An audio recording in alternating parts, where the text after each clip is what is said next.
¿Qué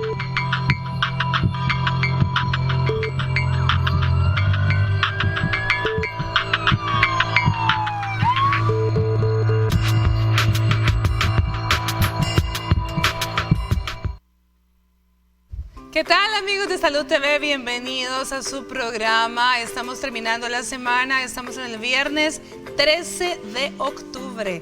Como todos los viernes, un tema dedicado a las señoras y ese tema es gracias a Ultra Doceplex. ¿Y tú? ¿De qué forma manejas el estrés? Yo lo hago con Ultra Doceplex, energizante y antiestrés. Ultra Doceplex presenta. Bueno, el tema del día de hoy, fíjense bien, vamos a hablar de las enfermedades que afectan al cuello uterino. ¿Sabe usted cuál es el cuello uterino? ¿Cómo se le llama? ¿Qué enfermedades le pueden afectar? Todo eso y más con nuestros invitados. ¿Quiénes son? Les cuento luego de la cápsula. ¿Y tú?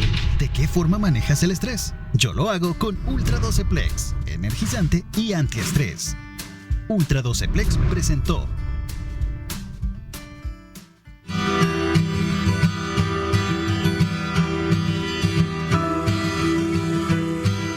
El útero es el órgano femenino encargado de albergar una vida en crecimiento y para muchas significa incluso la esencia de ser mujer. Lamentablemente, son cada vez más las enfermedades que lo afectan. Entre las dolencias uterinas no cancerosas está la cervicitis, que consiste en la inflamación del cuello uterino, generalmente como resultado de una infección.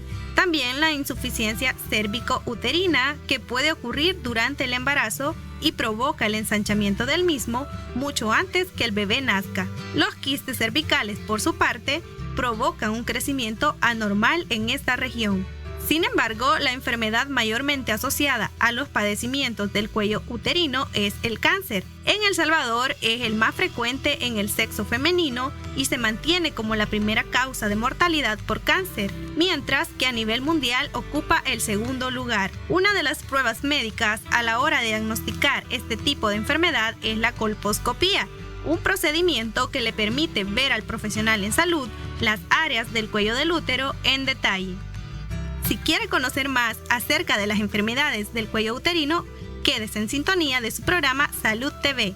Hoy nuestros invitados estarán hablando de este interesante tema. ¡Acompáñenos!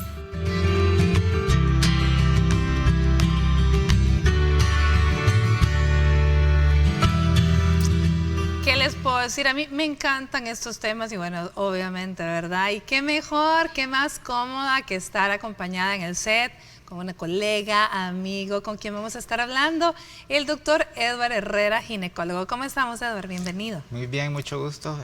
Es una alegría estar nuevamente aquí con ustedes.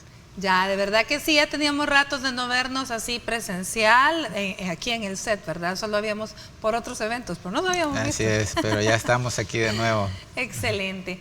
Bueno, Edward, hablemos un poquito, realmente creo que lo primero es establecer, a la gente tiene como mucha confusión a veces de cuál es el cuello, cuál es el útero, cuál es la matriz, hablemos un poquito de los órganos reproductores femeninos, los pélvicos, ¿verdad? Los intrapélvicos, para que la gente se ubique de dónde vamos a estar hablando ahora, de qué parte. Correcto, cuando hablamos de los órganos genitales femeninos, pues básicamente nos referimos a lo que es vagina, que es el conducto con el que se tienen las relaciones sexuales. Al final de la vagina comienza lo que es el útero o matriz, que tiene varias partes, ¿verdad? Básicamente el problema principal se da a nivel del cuello o cervix, ¿verdad? Como nosotros le llamamos, que es donde normalmente se originan las lesiones tanto premalignas como malignas, y luego tenemos el cuerpo, que si bien no es tan frecuente, pero también puede presentar problemas de neoplasias o de malignidad. Y el útero es lo mismo que el término que la gente utiliza de matriz, ¿verdad? Entonces son términos equivalentes. Excelente, bueno, ya más o menos ahí ya ubicando, para que la gente que esté en casita se ubique, vamos a estar hablando de la parte del útero a la que tenemos acceso a través de la vagina, porque es la única parte del útero que nosotros podemos ver, ¿verdad? Dijéramos a través de la vagina. De ahí el resto está adentro de la pelvis. interno. definitivamente. Algo bien importante es que muchas veces cuando hay necesidad de algunos procedimientos en los que se retira el útero, las mujeres se preocupan, ¿verdad? Pero realmente es un órgano tan interno, como tú dices, que no tiene la forma alguien de, a través de una relación sexual, poder decir, esta persona ya no tiene útero o matriz, ¿verdad? Entonces, sí es algo muy interno en la mujer. Bueno, y recordemos que si bien es cierto, Diosito nos mandó completitas con todos nuestros órganos y todo, pero también cuando hay necesidad de quitarlos, pues hay necesidad de quitarlos, ¿verdad? Y el útero en realidad, pues hay veces que hay muchos colegas que todavía antes decían, solo sirve para tener cáncer y tener hijos, ¿verdad? Si ya no va a tener hijos, mejor quíteselo. No, ¿verdad? Nosotros no compartimos esa idea. La idea es que usted llegue completita, ¿verdad? Con todos sus órganos y tratar de preservarlos todos. Así que tampoco me gusta ese concepto. Ya lo ha oído, ¿verdad? Sí. Mucha gente dice, ay, ¿y por qué no me la quita la matriz? La verdad es que mucha gente a veces, para solventar rápidamente sus problemas, dice, ¿y por qué no me la quita? Pero tiene indicaciones precisas, ¿verdad? Y aunque sí, a veces, bueno, ya tuvo sus hijos, ya no tiene tanta función, pero es parte de su cuerpo. Entonces, tampoco es adecuado extraerlo solo por... Pues, ni las muelas, pero si ni las muelas se quitan así porque sí, o sea, de verdad no deberían, ¿verdad? Quitarse así porque sí. Todos los órganos tienen su función, todos tienen... Además de la función conocida, tienen otras funciones de sostén del piso pélvico que realmente pues de algo sirve. Entonces no es cuestión de que, ay, sí, ya no lo voy a ocupar, quítemelo. Por favor, hay que quitarse ese concepto porque uno tiene que tratar de ser lo más conservador posible en aras de invadir lo menos posible el cuerpo, a menos que sea de plano muy necesario. Bueno, Edward, hablemos un poquito el término cervicitis, porque estamos hablando del cervix. Nos vamos a situar ahora en el cervix o cuello uterino. Entonces hablemos del término cervicitis. ¿Qué es y cuáles son las causas?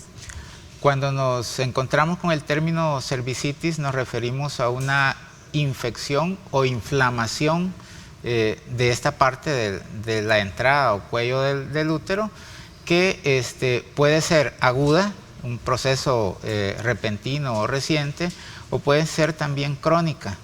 Cuando las infecciones no se tratan adecuadamente, el cuello se inflama y esto se convierte en un problema ya a largo plazo, ¿verdad? Por eso es que es importante que, aunque no hayan sintomatologías, que aunque no haya descarga vaginal, siempre estemos chequeando periódicamente para poder detectar cualquier anormalidad a este nivel. Muy bien, entonces la cervicitis únicamente habla de una inflamación del cuello. Las causas ya las vamos a ir tocando porque se puede inflamar el cuello del útero. Pero hablemos un poquito de los cambios que el cervix va teniendo con el ciclo menstrual y con el embarazo, o sea, los múltiples cambios que tiene. Sí, recordemos que la vagina y por supuesto si ahí se encuentra el cuello está sometida a estímulos hormonales. A lo largo del ciclo menstrual de la mujer, ciclo ovárico, hay cambios tanto en la humedad como en la cantidad de secreciones que podemos encontrar a ese nivel. Los primeros días posteriores a la menstruación por lo general son días más secos y a medida nos vamos acercando a la ovulación comienzan a producirse una serie de compuestos o líquidos que van preparando a la mujer para un posible embarazo. Igual, después de la ovulación, las secreciones a nivel del cuello comienzan a cambiar para impedir ya el paso posterior de cualquier agente o cualquier bacteria en el caso de que la mujer quedara embarazada. Entonces, no todo el ciclo va a ser igual, las descargas pueden ser variantes y hay descargas fisiológicas o normales. Lo que hay que tomar en cuenta es el color, la consistencia y el olor en algunas ocasiones que este tipo de secreción pueda tener. Ahora, cuando vemos, ¿a qué nos referimos cuando de pronto en el examen físico una persona se le dice a una paciente o nosotros como ginecólogos le decimos a la paciente, tiene algo denominado ectropión? Hablemos de eso.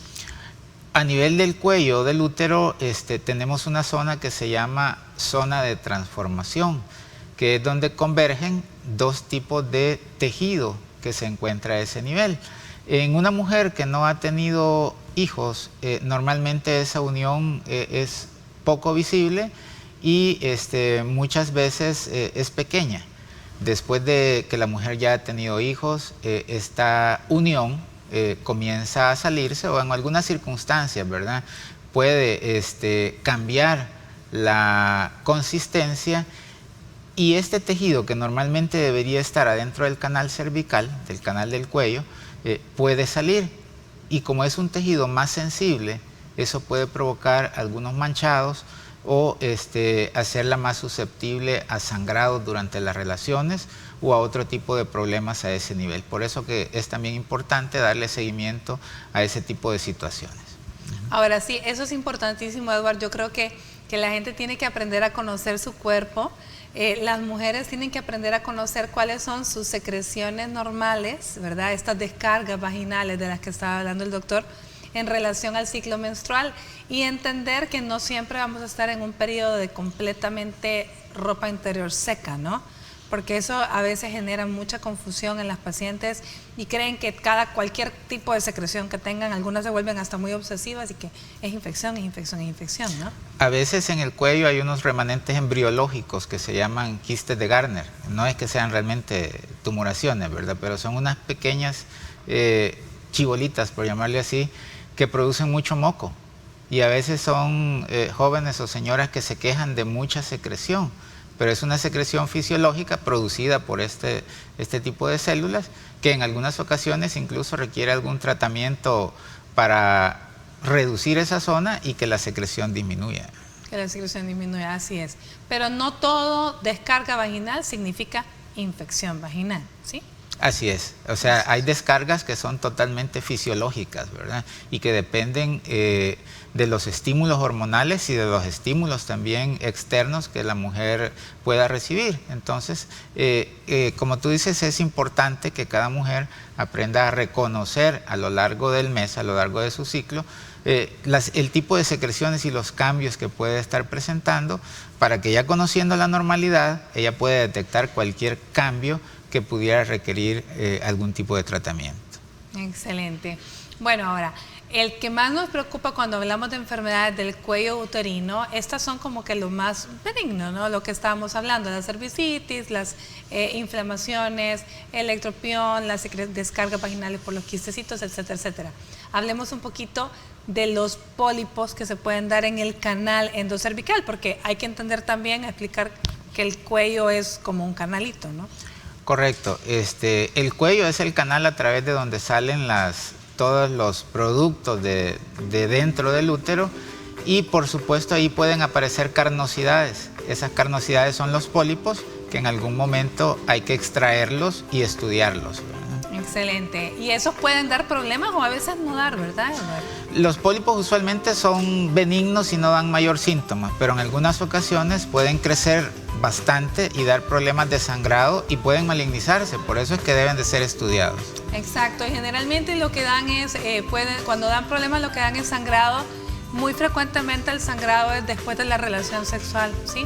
Sí, como está saliendo a través del orificio cervical, al tener relaciones se erosiona o se lesiona y comienza a sangrar. Entonces todos estos signos tienen que llamarnos la atención y recurrir por supuesto a una atención inmediata. Excelente. Bueno, Edward, ¿qué le parece si vamos a una pausa y volvemos con más del tema de hoy? De acuerdo. Vamos.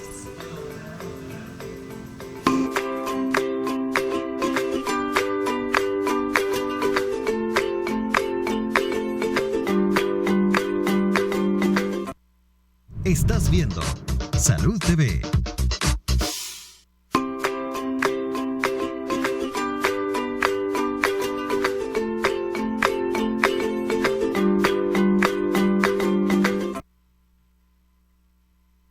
Bueno, gracias por continuar con nosotros. Estamos este día hablando de las enfermedades del cuello uterino. Estoy acá en el set con el doctor Edward Herrera, ginecólogo, y se incorpora a nuestro staff de invitados este día vía Skype la doctora Tami Carrillo, cirujano oncóloga. ¿Qué tal, guapísima? ¿Cómo está, Hola, Tami? ¿qué tal? Súper bien, súper feliz de estar aquí con ustedes otra vez y poder compartir un tema tan interesante. De verdad que sí, Tami, qué gusto verla, como siempre, tan alegre, tan sonriente, me encanta. Tami, la verdad es que de las enfermedades del cuello uterino, que estábamos hablando con Edward acá, pues obviamente no puede faltar mencionar aquellas que se nos malignizan. Ya estamos hablando del cáncer de cervix, ¿no? Claro, así es. Bueno, no sé realmente qué tanto han tocado porque me voy incorporando, pero es importante mencionar que hay lesiones que son premalignas. ¿Qué quiere decir esto? Son lesiones que están antes de que se conviertan en un cáncer. Es por eso que es tan importante el tamizaje de las mujeres, el Papá Nicolau, el examen de BPH, y vamos a ir tocando un poquito qué tiene que ver todo esto aquí. El cáncer de cervix es una enfermedad que es muy lenta, la progresión es lenta, y como mencioné, hay lesiones que están antes del cáncer. Estas lesiones normalmente las conocemos como NIC. NIC son las siglas para una lesión intraepitelial cervical. Entonces, estas lesiones hay 3 tipos, la 1, la 2 y la 3. Interesante mencionar que la 1, el NIC1, puede transformarse en NIC2, que posteriormente se transforma en un NIC3, posterior se convierte en un carcinoma in situ y finalmente ya se convierte en un cáncer invasivo. Pero también es importante mencionar que un 10% de todas estas lesiones van a desaparecer de manera espontánea, otro porcentaje de estas lesiones va a persistir, aproximadamente un 30%, y las demás pueden hasta revertir. Y el otro porcentaje son aquellas que sí se van a malignizar. Obviamente, si yo tengo un NIC1, la probabilidad de que se me convierta en un cáncer de cervix es un poco menor a cuando yo tengo un NIC3. Pero algo importante mencionar para todos y que nos tranquiliza es que estas lesiones premalignas nosotros las podemos combatir.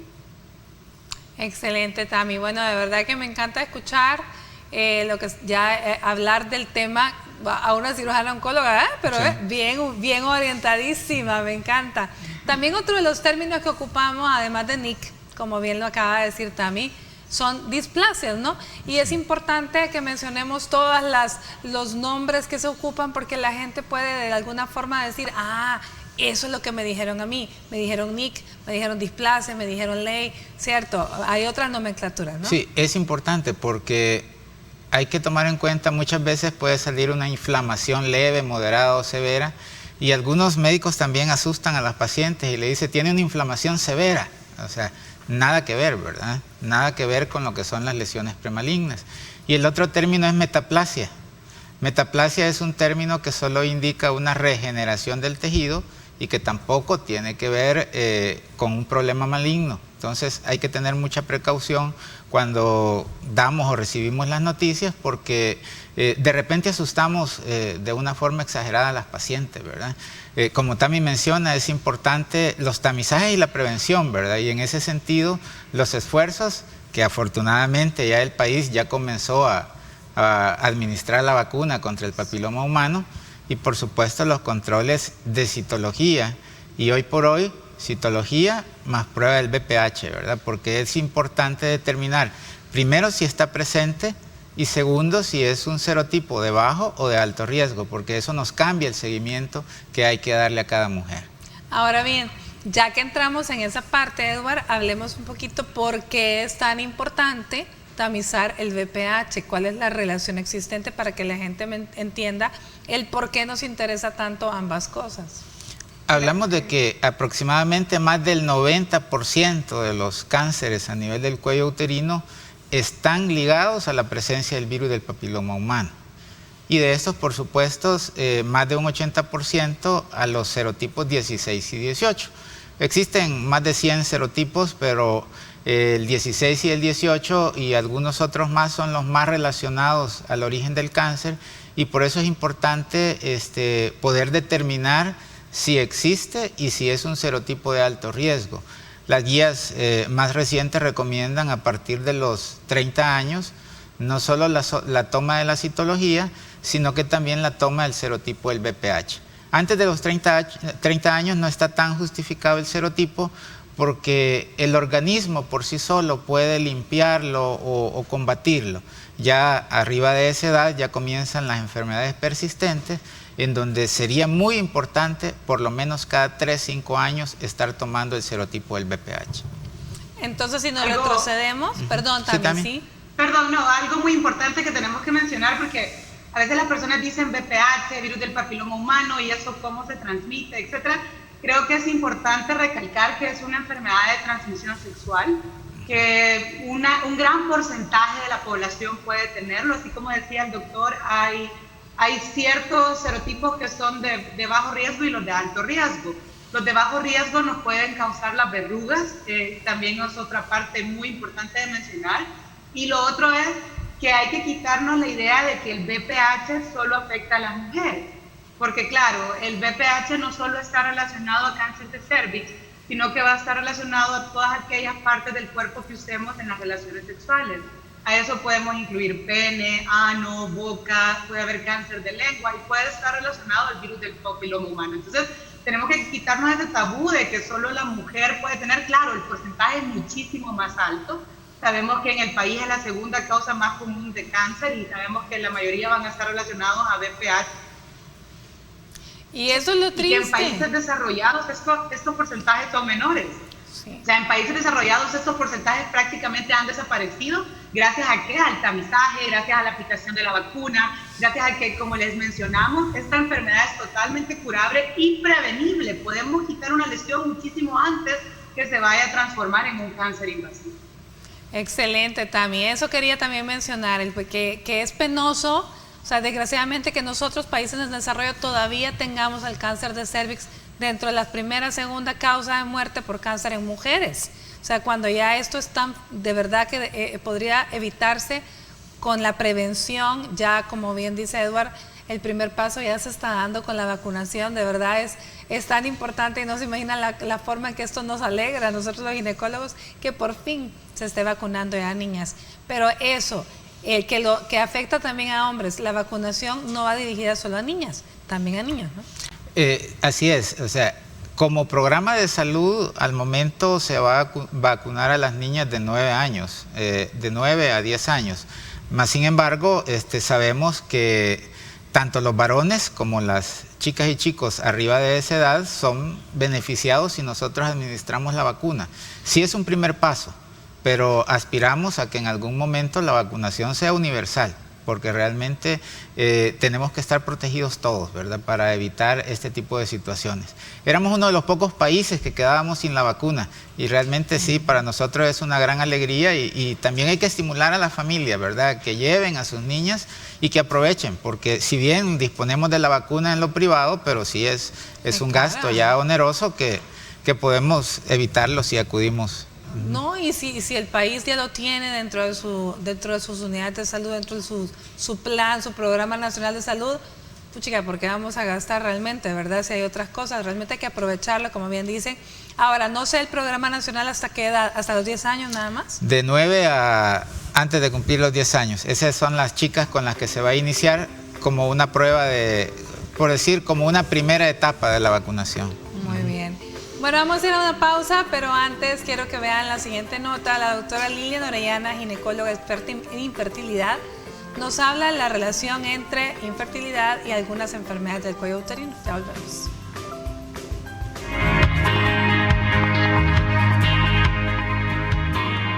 Buenas tardes, amigos de Salud TV, soy Lilian Orellana, médico ginecólogo con su especialidad de medicina de la reproducción y ahora vamos a hablar de las enfermedades uterinas e infertilidad. Al hablar de infertilidad tenemos diferentes causas. Podemos hablar desde el factor masculino, el factor femenino, que se divide en factor cervical, factor tuboperitoneal, factor endocrinológico y el del que vamos a hablar esta vez, que es el factor uterino. Sabemos que si hay malformaciones en el útero o alteraciones que puedan deformar la anatomía uterina, esto va a ser causa de infertilidad. ¿Cuál es una de las principales causas o qué nos puede afectar la fertilidad? Los famosos fibromas, ¿verdad? Los fibromas tenemos de diferentes tipos. Están los fibromas subserosos, que están fuera de la cavidad uterina o en la parte de la serosa del útero, que es la capa que recubre el útero. Estos no tienen tanta importancia en fertilidad, dependerá mucho de su tamaño. Luego tenemos los famosos miomas intramurales, que son los que están dentro del músculo del útero. También dependerá su tamaño, la forma en que van a afectar o no la fertilidad. fertilidad. Y luego tenemos los famosos miomas submucosos, que son los que están dentro de la cavidad uterina. Eso sí tienen un factor importante, o se afectan de manera importante la fertilidad, porque como mencionaba, deforman lo que es la cavidad uterina, y sabemos que esa cavidad uterina tiene que estar completamente limpia, completamente lisa, para que se pueda implantar ahí un óvulo fecundado. Dependerá del tamaño también de los fibromas, el que puedan o no afectar la fertilidad. Luego tenemos otros factores como las anomalías uterinas. Tenemos úteros tabicados, úteros bicornes, úteros septados, y como ya había mencionado, para que un embarazo pueda cursar de manera normal, esa cavidad uterina tiene que estar intacta, ¿verdad? Otra de las enfermedades que puede afectar la fertilidad es la famosa endometriosis. Sabemos que endometrio es el tejido que mes a mes se descama como menstruación. Ese tejido tiene que salir fuera de la cavidad uterina o fuera del cuerpo de la mujer, pero cuando ese tejido se va a otras áreas del cuerpo, como la serosa o la parte que recubre el útero, los ovarios, las trompas, se llama endometriosis.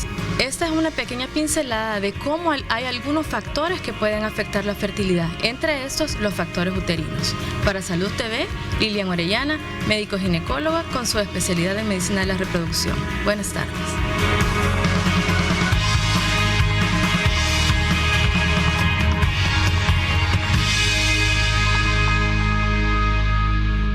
Estás viendo Salud TV.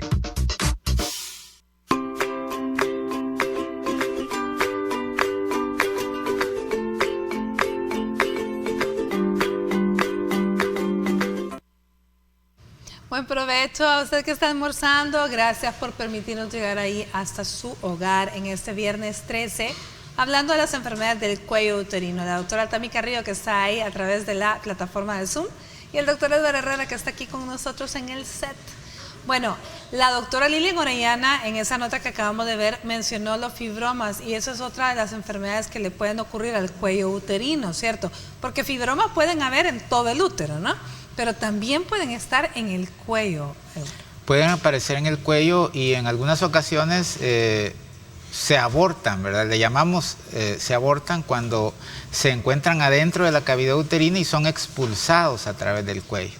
Importante siempre tomar biopsias, ¿verdad? Cuando encontramos cualquier tipo de tejido inusual a nivel del cuello, porque la mayoría de veces son cosas benignas, pero siempre tenemos que descartar cualquier problema de malignidad. También un fibroma, la importancia de detectar un fibroma a nivel de cuello, el hecho de que puede de pronto hacer lo que llamamos una distocia en un parto, ¿no? Sí, los fibromas pueden ir creciendo progresivamente y llegar a dar obstrucción, tanto para que pueda quedar embarazada, porque obstaculiza el ascenso de los espermatozoides, como ya en el embarazo puede aumentar problemas de amenazas de aborto, y por supuesto durante el parto puede dar problemas de distocia al momento del parto. Que significaría una distocia que al final nos impide, ¿verdad? Un parto vaginal probablemente, o por lo menos nos dificulta, nos da problema a la hora de la expulsión del bebé.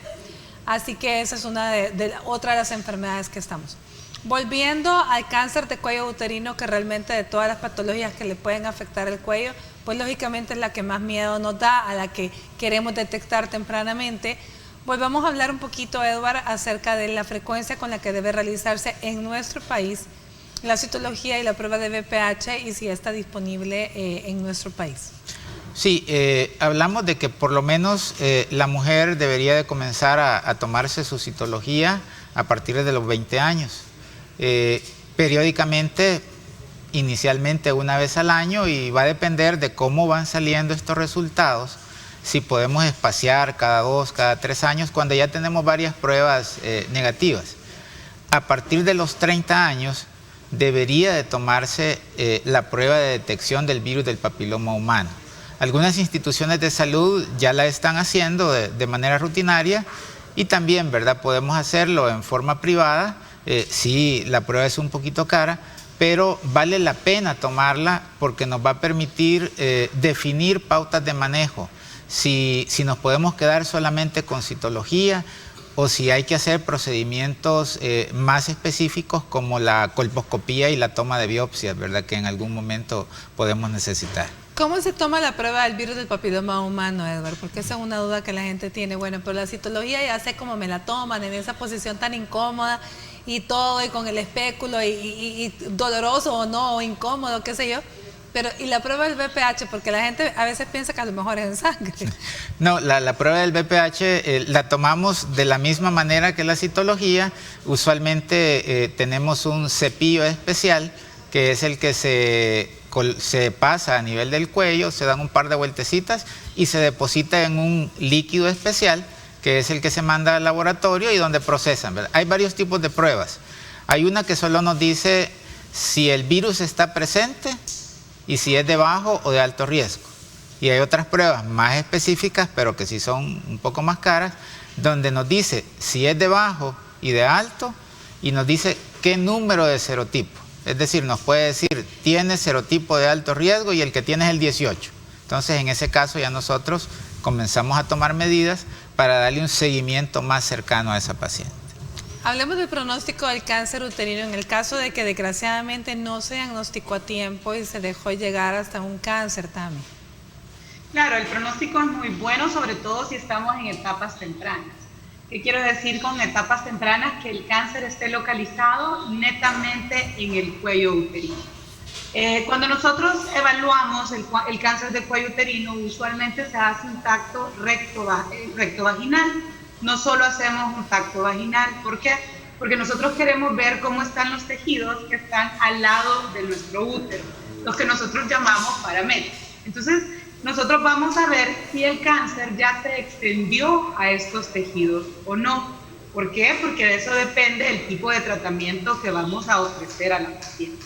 Cuando tenemos un cáncer netamente localizado en el cuello uterino y ya por estudios de extensión vemos que no está en ninguna otra parte, podemos ofrecer a la paciente una cirugía curativa totalmente. Pero cuando ya el tejido que está lateral al útero está tomado, usualmente se le ofrece a la paciente radioterapia con quimioterapia e igual tienen muy buen resultado. No quiere decir que estamos desahuciando a la paciente por no operarla, eso es algo que hay que dejar muy claro. Las tasas de curación son muy altas con el cáncer de cuello uterino.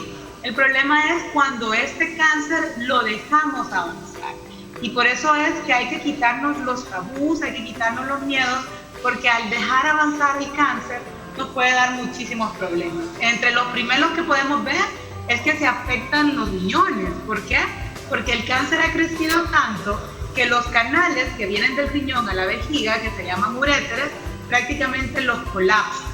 Y de esa manera ya no puede pasar la orina a la vejiga y los riñones empiezan a llenarse de orina hasta que dejan de funcionar. Además, si el cáncer sigue avanzando, puede infiltrar el tabique vaginal y luego llegar hasta el recto y formar algo que se llama una fístula rectovaginal, ¿verdad? Eso es cuando ya son etapas más avanzadas y obviamente ya es muchísimo más difícil poder tratarlas. Entonces, por eso creo que lo más importante de este tema es insistir que el cáncer es curable si se detecta a tiempo, que existen tamizajes, que ya existe la vacuna, la importancia de estos tamizajes para no llegar a etapas tan avanzadas, porque es totalmente curable si se detecta a tiempo. Bueno, gracias. Vamos a ir a una pausa, pero quiero que el mensaje de este bloque tiene que ser ¿por qué voy a permitir llegar hasta ese nivel si puede ser tan fácil como solo ir a control con el ginecólogo y que me tome la citología y detectarlo tempranamente y poder así tratarlo? Vámonos a una pausa, ya volvemos.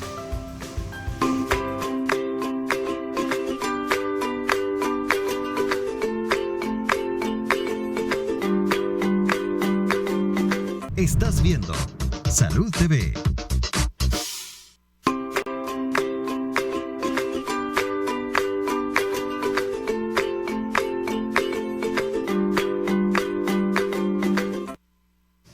Gracias por continuar con nosotros. Enfermedades del cuello uterino es el tema que estamos tratando este día. Hay un término que no hemos tocado, Edward, y es el hematocolpos, hematometra, y de dónde viene el colpos, y de un solo por qué colposcopía, para que la gente se identifique con esos términos también. Ok, cuando hablamos de hematocolpos, es sangre retenida a nivel del canal vaginal. Más frecuentemente se ve cuando hay problemas de himen imperforado, que durante la menstruación se acumula la sangre a ese nivel. Quizás a nosotros nos preocupa más el término de hematometra, que es cuando se acumula sangre adentro de la cavidad del útero. Cuando nosotros en una mujer que ya ha dejado de ver su menstruación vemos imágenes de hematometra, comenzamos a sospechar problemas malignos y ahí tenemos que hacer estudios más exhaustivos e incluso toma de biopsias, ya que ese puede ser la primera alerta de que está pasando algo anormal adentro de la cavidad uterina.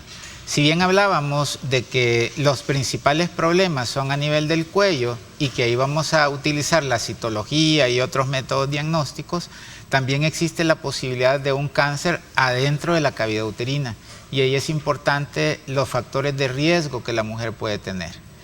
La obesidad, la diabetes y la hipertensión son 3 factores de riesgo muy altos para problemas a nivel de la cavidad uterina y desarrollo de un cáncer uterino. Entonces, este tipo de pacientes, como parte de sus chequeos, deberían de tener ultrasonografías periódicas para evaluar el grosor de la línea del endometrio.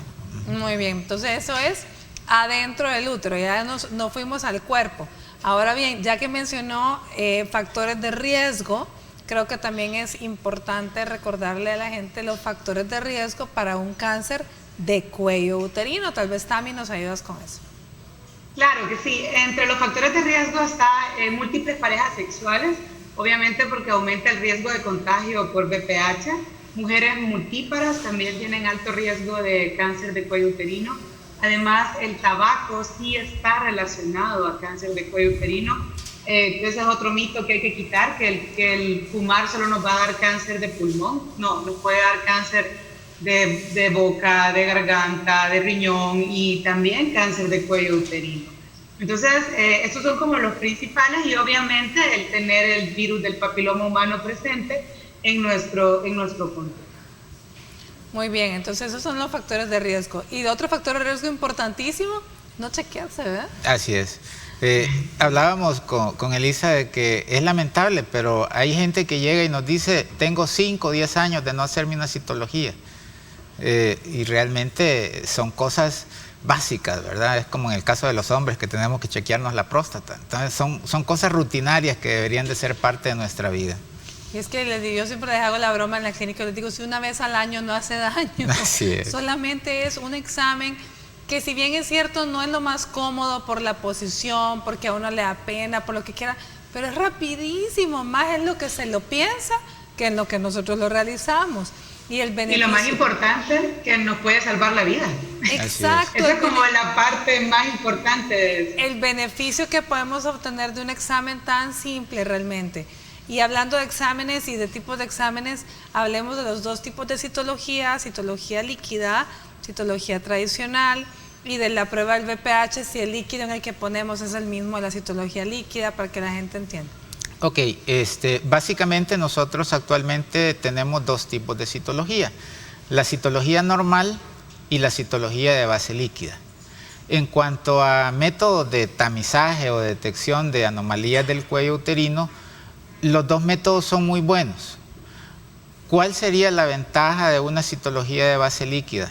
Cuando tenemos pacientes en las que nos está saliendo una inflamación moderada o severa a repetición, ahí sí tiene mucha más ventaja la citología de base líquida, porque el mecanismo con el que se procesa, que es un centrifugado y una limpieza de las células, elimina ese problema de la inflamación y nos permite ver mejor las células. Entonces, importante, hágase cualquiera de las 2 citologías, pero si ya está teniendo problemas de inflamación moderada o inflamación severa, sí yo recomendaría una citología de base líquida para una mejor apreciación del diagnóstico.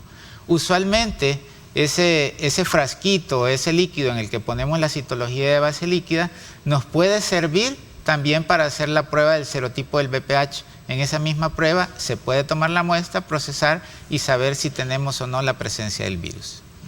Por lo tanto, es importante, hágase la citología tradicional, hágase la citología líquida, no importa cuál, pero lo importante es que se la haga. O sea, ese es el punto.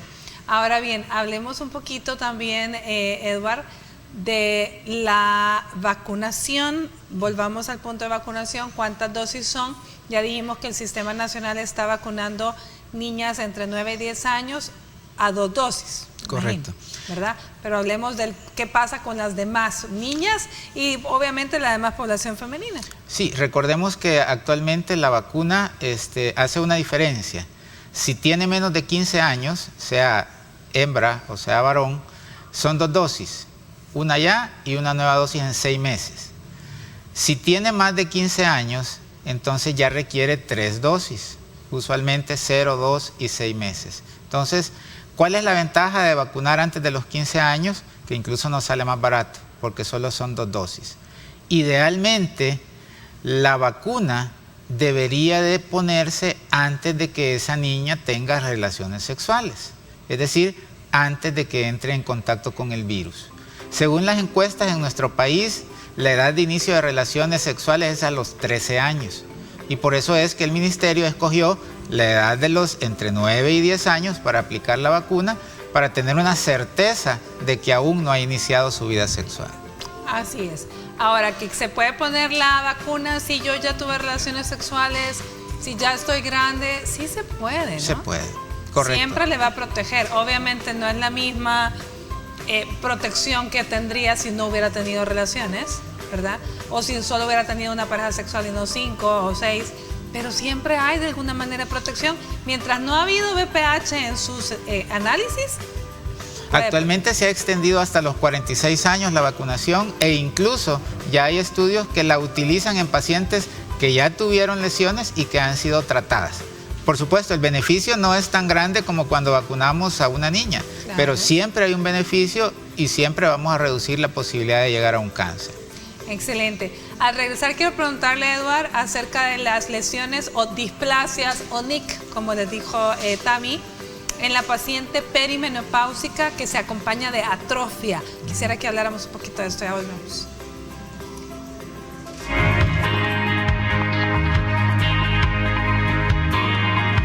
Hola amigos de Salud TV, les saluda la doctora Dulia Contreras, endocrinóloga de Endoclínica El Salvador. Vamos a hablar este día de los trastornos hormonales que pueden afectar la función del ovario y cuáles son sus manifestaciones. El ovario es regulado por diferentes mecanismos neuroendocrinos en el cual influyen varios ejes hormonales, como por ejemplo el eje de la tiroides, de las glándulas suprarrenales, el páncreas y el tejido adiposo, por mencionar algunos. Hay varios desequilibrios hormonales o enfermedades endócrinas que pueden afectar la función del ovario, entre ellos, por ejemplo, el síndrome de ovario poliquístico. En este caso son mujeres con sobrepeso, con obesidad, que tienen diferentes características, como por ejemplo hirsutismo, caída del cabello, alopecia, acné, y en el plano ginecológico vamos a tener también falta de menstruaciones, que se conoce como amenorrea, lo cual va a provocar anovulación y dificultad para concebir un embarazo. También tenemos el hipercortisolismo, donde hay abundante cortisol que es producido por tumores, como por ejemplo tumores en las suprarrenales, o también tumores productores de una hormona que se llama ACTH, que influye sobre la función de la suprarrenal y aumenta la cantidad de cortisol, que produce finalmente también falta de menstruaciones y dificultad para embarazarse. No podemos olvidar el eje de la tiroides, tanto el aumento en la función de la glándula de la tiroides, que es el hipertiroidismo, como también el bajo funcionamiento de la tiroides, que se conoce como hipotiroidismo, pueden provocar trastornos menstruales, ya sea falta de menstruaciones o abundantes menstruaciones, y eso causar anovulación y también dificultad para concebir. También tenemos la prolactina, la hiperprolactinemia, que es una condición donde puede ser que por ciertos medicamentos o por tumores que se encuentran localizados en la hipófisis, que se llaman prolactinomas, esto va a ocasionar también falta de menstruaciones en las mujeres y como consecuencia también imposibilidad para embarazarse. Entonces, si usted tiene alguno de estos síntomas que hemos mencionado, es importante que consulte a su médico para que se realice el estudio oportunamente y de esta forma reciba un tratamiento adecuado y tenga resultados favorables para su salud. Esto ha sido todo por el día de ahora. Se despide la doctora Dulia Contreras para Salud TV. Nos vemos en la próxima cápsula médica.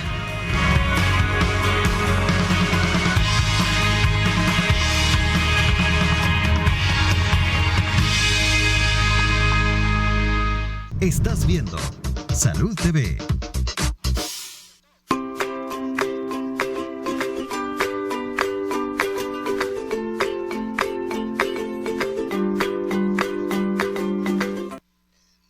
Bueno, gracias por continuar con nosotros. Enfermedad del cuello uterino es lo que estamos hablando este día. Y bueno, antes de terminar, porque ya nos va quedando poco tiempo, quería preguntarle a Edward cuáles son las posibilidades de que hayan falsos positivos en la citología, qué relación hay entre atrofia y displasia. Muchas veces que uno dice, ¿será que realmente hay una displasia? ¿O será que la citología es un examen muy chillón, muy sensible? Recordemos que la citología es una prueba de tamizaje, no es diagnóstica, ¿verdad? Entonces sí existe más posibilidad de que puedan haber falsos positivos. Muchas veces la inflamación puede confundir la imagen de las células y por eso decíamos, si hay una inflamación muy marcada, mejor recurramos a la citología líquida. Y la atrofia es otra situación en la que puede haber confusión de la morfología, de la forma de la célula. Cuando nos sale atrofia, nosotros preferimos dar un poquito de crema con estrógenos para que se hidrate un poco la célula y la lectura pueda ser mejor. Entonces, no son cosas iguales, ¿verdad? Y tenemos que tener mucho cuidado a la hora de estos diagnósticos. Entonces, ahí lo tienen. ¿Cuál sería el protocolo a seguir? Porque una paciente que esté en casa puede preguntar, bueno, a mí me salió displasia leve o NIC1, como decía Tami.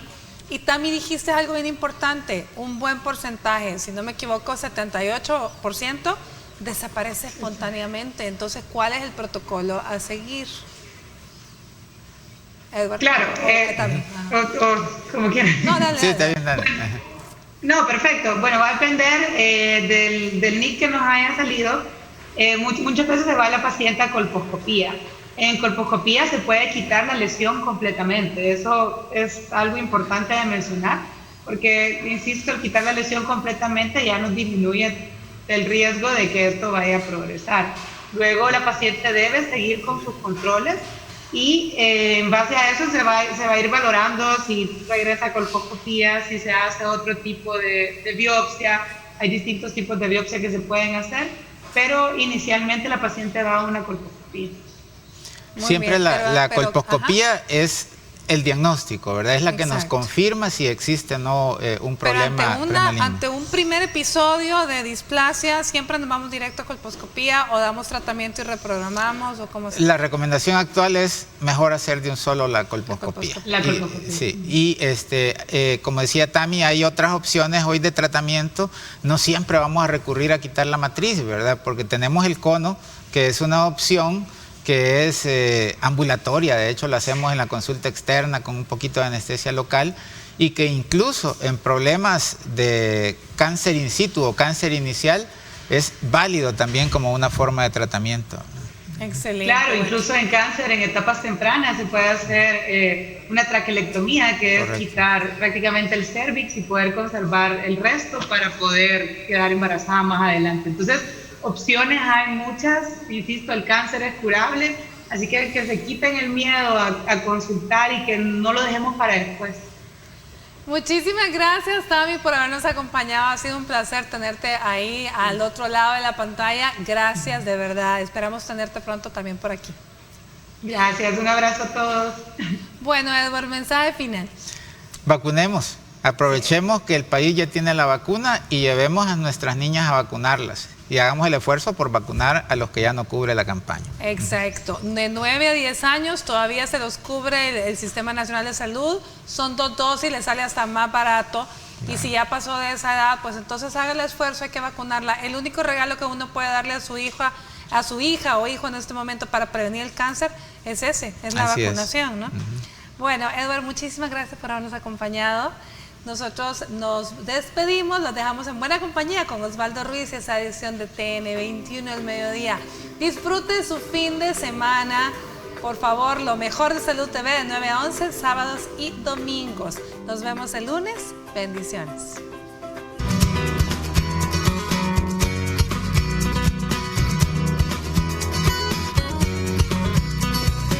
El cáncer de cuello uterino se puede prevenir.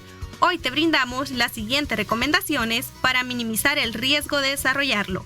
Hazte exámenes de detección, someterse a chequeos de manera periódica, permite detectar a tiempo algún indicio de precáncer, que si no se trata en forma adecuada podría complicarse. Las pruebas más importantes son la citología y la prueba del VPH. Usa preservativo. Es muy importante protegerse durante las relaciones sexuales, ya que el uso de preservativo disminuye el riesgo de contraer cualquier tipo de enfermedad de transmisión sexual. Evita fumar. El tabaco es uno de los detonantes principales del cáncer. Las personas que consumen cigarrillos o que están regularmente alrededor del humo tienen un mayor riesgo de padecerlo, porque los productos de tabaco y el humo de segunda mano tienen muchos compuestos químicos que dañan el ADN.